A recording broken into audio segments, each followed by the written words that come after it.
وهذه مزرعتنا، وازيدك من الشعر بيت. طلبت سيارة آخر موديل ومواصفاتها خاصة. بالتوفيق إن شاء الله، ويعطيك خيرها ويعطيك شرها.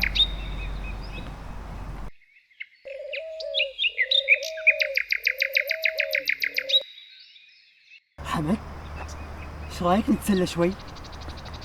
تسلى؟ شلون يعني؟ نخش جوت العامل ونشوف ردة فعله. لا لا يا علي، ما يجوز. ايش هالكلام؟ شلون نتسلى على حساب هالفقراء المساكين؟ انا ادري تبي شيء يونسك وتسويه، وانت عندك هالحلال والمال.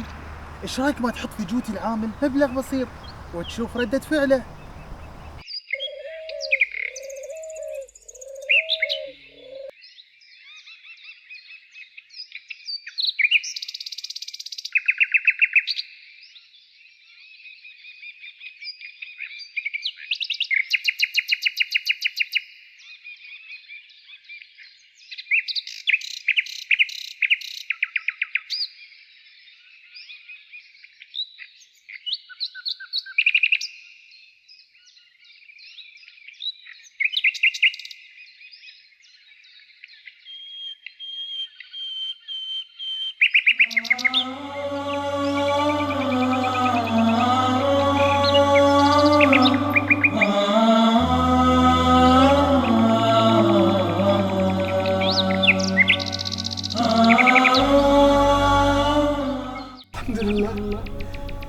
الحمد لله يا رب، فرجت همي وسترت علي وعلى أولادي.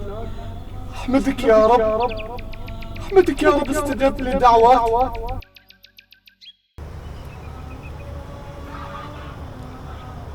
علي، ايش فيك يا علي، ايش فيك؟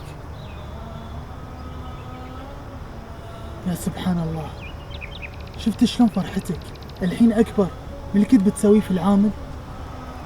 تعلمت درس ما بنساه طول حياتي. الحمد لله على النعمة اللي احنا فيها.